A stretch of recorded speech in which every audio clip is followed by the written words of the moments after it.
I came here in '91 in this neighborhood, and you couldn't have a glass building like this here in this neighborhood. I don't think it would have stood up very well. But things are changing. Lord Mayor Black and Secretary of State of Northern Ireland, Heaton Harris, thank you for the welcome to Belfast. And Mr. Speaker and leaders of Northern Ireland's leading 5 political parties, I was honored to welcome you to the White House a few weeks ago, and it's wonderful to see all of you again today. And Ambassador Hartley, thank you for your outstanding work leading our mission to the UK. Ambassador Hartley is an old friend and the former ambassador from Great Britain to the United States. The home of that ambassador and the embassy is along the fence line of the Vice President's residence, which I lived in for 8 years.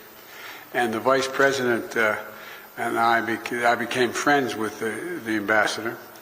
And his last trip back home before he came back to Washington to serve out the final few months of his term, he told me he was going to bring something back for me. And so I didn't know what he had in mind, but when he came back, we had him over the house. We spent some time together, he and his wife and I and my wife. And he brought back a book with a photograph on the front of the book. It had been just reprinted, the book, of a somewhat stout British captain in his quarters with a big bulldog sitting next to him. And his name was Captain George Biden, because he used to always kid me and saying, you know, Biden's English. You talk about the Irish, Biden's English. And he told me that he went back and he had the Lord Admiralty, this is God's true story, check. And my great 1840, I think it was 1842, could have been 1828, I can't remember, it's one of those 2 dates, had written the rules of mutiny for the British Navy. And I said, well, at least that part's consistent, Reverend, mutiny. But anyway, he used to always kid me when I'd talk about, he'd say, you talk about the Irish. He said, you're English, just remember that. Then I found out, my sister and I found out the name Robinette, my middle name's Robinette. I thought that all those years it was French. It must have been Huguenots because they came to Great Britain in the 1700s somewhere along the way. And they're all from Nottingham, so I don't know what the hell's going on here. You come back, it's confusing. And anyway, Consul General Nairn and Envoy, Special Envoy Joe Kennedy, thank you for your efforts to continue deepening and strengthening the ties between Northern Ireland and the United States. It's good to see Belfast, a city that's alive with commerce, art, and I would argue inspiration. The dividends of peace are all around us, and this very campus is situated in an intersection where conflict and bloodshed once held a terrible sway. The idea, as I said, to have a glass building here when I was here in '91 was highly unlikely. Where barbed wire once sliced up the city, today we find a cathedral of learning, built of glass, and let the shine light out in and out. It just has a profound impact for someone who's come back to see it. You know, it's an incredible testament to the power and the possibilities of peace. 25 years ago this week, the landmark Belfast Good Friday Agreement was signed. And it wasn't easy. I was a United States Senator at the time, and I worked very closely with my good friend George Mitchell, who will be here, I believe, in a couple days. And there were no guarantees that the deal on paper would hold. No guarantees that it would be able to deliver the progress we celebrate today. It took long, hard years of work to get to this place. It took a people willing to come together in good faith and to risk boldly for the future. Leaders of peace like John Hume and David Trimble and David Irvine and Monica McWilliams and Mary Robinson, etc. They were all people that I got to meet back then. And it took people all across Northern Ireland who made the choice to work for a brighter and a shared future. At the time, it seemed so distant, some of it. that seemed so distant. First at the ballot box, and every day since, the acts of seeing each other through the lens of a common humanity, which again, when I first came here as a young senator, didn't seem like it was realistic. It took pioneering women across all communities and parties that said enough, enough, and demanded change, as well as a seat at the negotiating table, including through the Northern Ireland Women's Coalition. And it took a determined effort of my good friend, someone who embodies the country's commitment to all the people in this region, Senator George Mitchell. And, his time serving as special envoy for Northern Ireland is one of the great examples in history of the right person for the right job at the right time, in my view. I think sometimes, especially when the distance of history, we forget how hard-earned, how astounding that peace was at the moment. It shifted the political gravity in our world. Literally, it shifted the political gravity. In 1998, it was the longest-running conflict in Europe since the end of World War II. Thousands of families had been affected by the Troubles. Losses were real. The pain was personal. I need not tell many people in this audience. Every person killed in the Troubles left an empty chair at that dining room table and a hole in the heart that was never filled for the ones they lost. Peace was not inevitable. We can't ever forget that. There was nothing inevitable about it. As George Mitchell often said, the negotiations had, quote, 700 days of failure and 1 day of success. 700 days of failure and 1 day of success. But they kept going because George and all the many others never stopped believing that success was possible.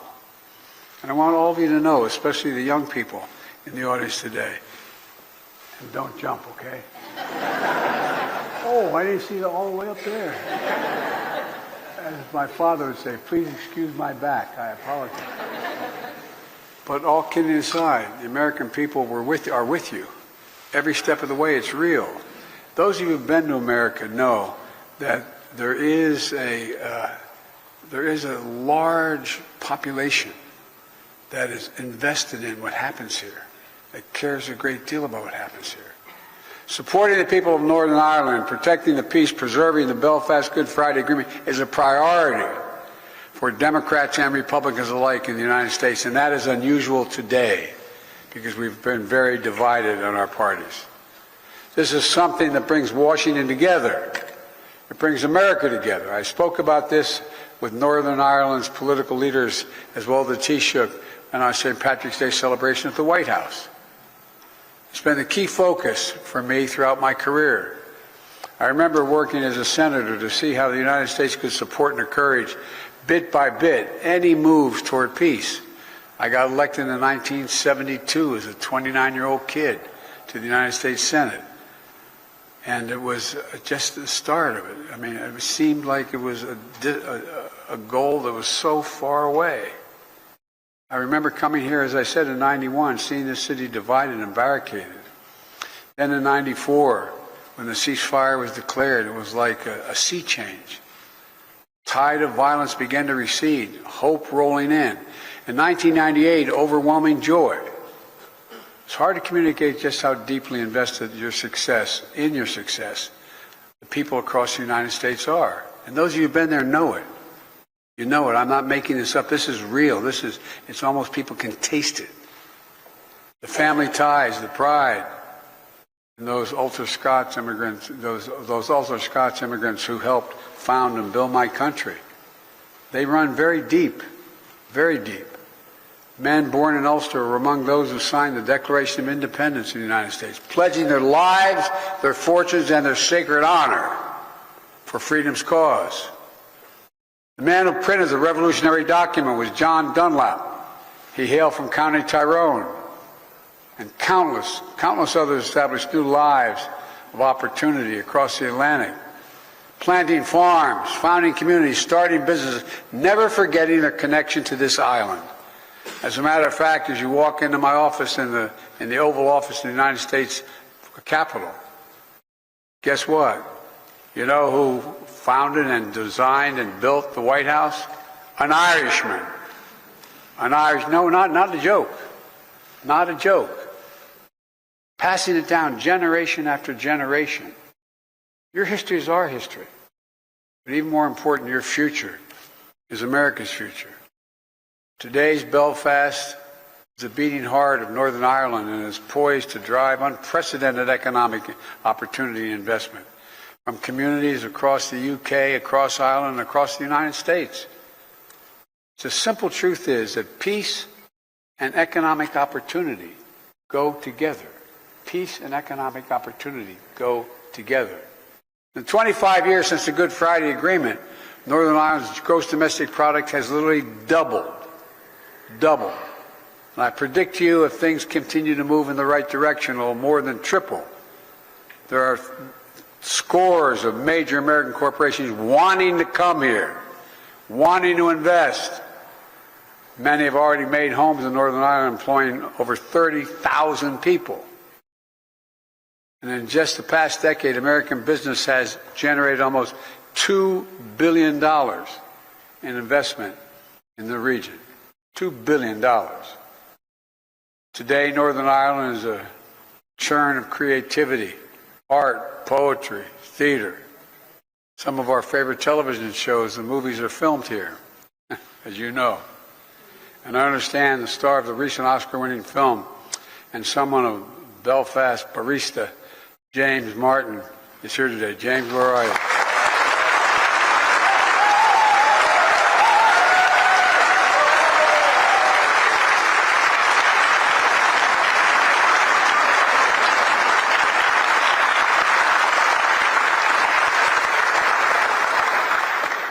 I got to meet James, and I got my picture taken. I'm going to go home and brag to my daughter. Cruise ships packed with tourists fill Belfast port. And young people, instead of fleeing for opportunities elsewhere, can see their futures and careers for themselves that speak to unlimited possibilities here.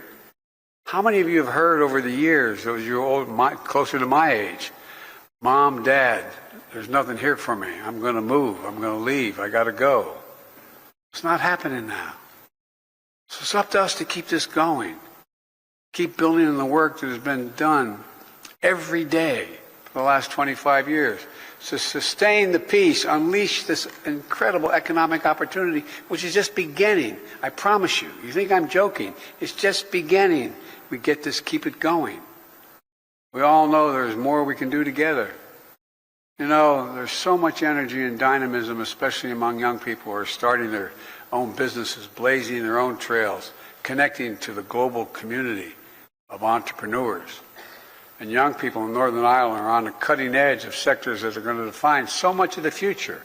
Cyber, technology, clean energy, life sciences. Here in Northern Ireland, programs like Young Enterprise Northern Ireland, helping thousands of young people each year gain skills and pursue their goals as entrepreneurs. That's why I asked Joe Kennedy, my new special envoy in Northern Ireland of Economic Affairs, to help supercharge that work, to bring more businesses, more investment, more opportunity here to Northern Ireland, and help realize the enormous economic potential of this region. Because I know parenthetically, when that happens here, it gives faith to people around the world. It can be done here. It can be done in my community. Not a joke. The world is changing. It's changing drastically. And it presents enormous opportunity, but also significant dangers. To that end, later this year, Joe's going to be leading a trade delegation of American companies to Northern Ireland. Now, I know the UK's departure from the European Union created complex challenges here in Northern Ireland. And I encourage the leaders of the UK and the EU to address the issues in a way that serve Northern Ireland's best interests.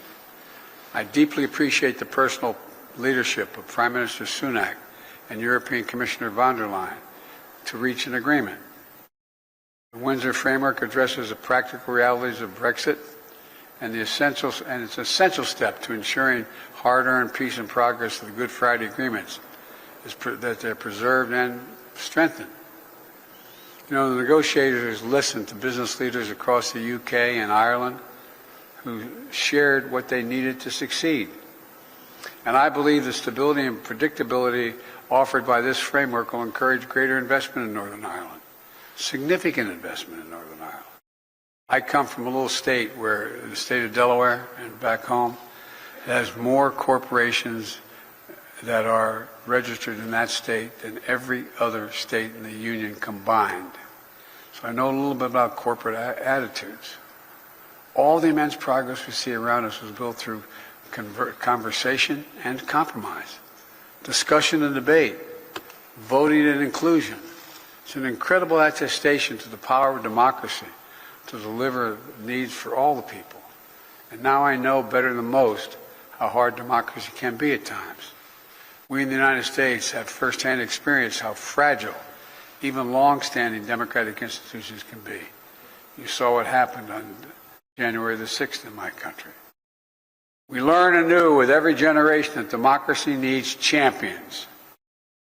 When I went to college, I was a political science major and history major. We used to tell every generation has to fight to preserve democracies. I didn't believe it at the time. I just thought it was automatic. We had this great democracy. What would we need to do?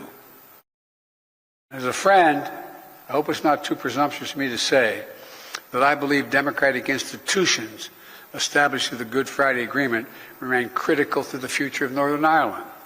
The decision for you to make, not for me to make. But it seems to me they're related. An effective, devolved government that reflects the people of Northern Ireland and is accountable to them. A government that works to find ways through hard problems together is going to draw even greater opportunity in this region. I hope the Assembly and the Executive will soon be restored. That's a judgment for you to make, not me, but I hope it happens. Along with the institutions that facilitate North-South and East-West relations, all of which are vital pieces of the Good Friday Agreement. For in politics, no matter what divides us, if we look hard enough, there are always areas that's going to bring us together if we look hard enough. Standing for peace, rejecting political violence must be one of those things. So I want to once more recognize the way the leaders of Northern Ireland's major political parties come together in the wake of attempted murder of Detective Chief Inspector Caldwell, to show that the enemies of peace will not prevail. Northern Ireland will not go back, pray God. The attack was a hard reminder that there will always be those who seek to destroy rather than rebuild. But the lesson of the Good Friday Agreement is this: in times when things seem fragile or easily broken, that is when hope and hard work are needed the most. That's when we must make our theme repair. Repair. And in Holy Easter season, this season, when all Christians celebrate renewal and life, the Good Friday Agreement showed us that there is hope for repair, even in the most awful breakages. You know, it helped people all around the world to hope for renewal and progress in their own lives. Most of all, allowed an entire generation of young people in Northern Ireland and across the UK and the Republic of Ireland to grow up in a society mended by connection, made stronger by independence, interdependence, and respect. Young people like Gabrielle, who we just heard from earlier. Her success and her opportunities have been underwritten by the Good Friday Agreement.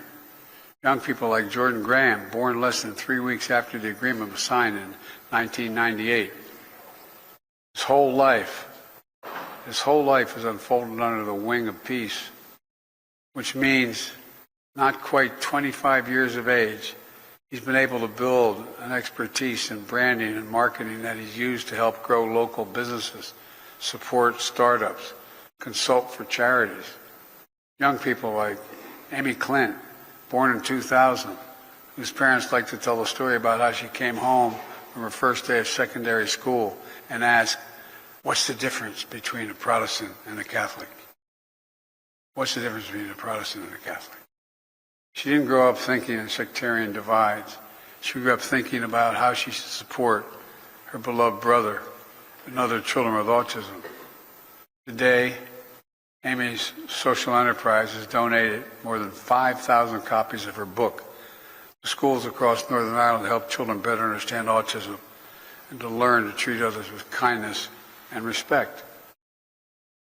That's the real power of the Good Friday Agreement. Compassion. Compassion. Changed how this entire region sees itself. In the words of Morrissey, Belfast's first poet laureate, what's left is dark and quiet, but bookended by light, as when Dorothy opens the dull cabin door, and what happens outside is technicolor. What happens outside is technicolor. This place is transformed by peace, made technicolor by peace, made whole by peace. So today, I come to Belfast to pledge to all the people of Northern Ireland, the United States of America will continue to be your partner in building the future the young people of our world deserve. It matters to us, to Americans, and to me personally. Generally matters if you've traveled my country.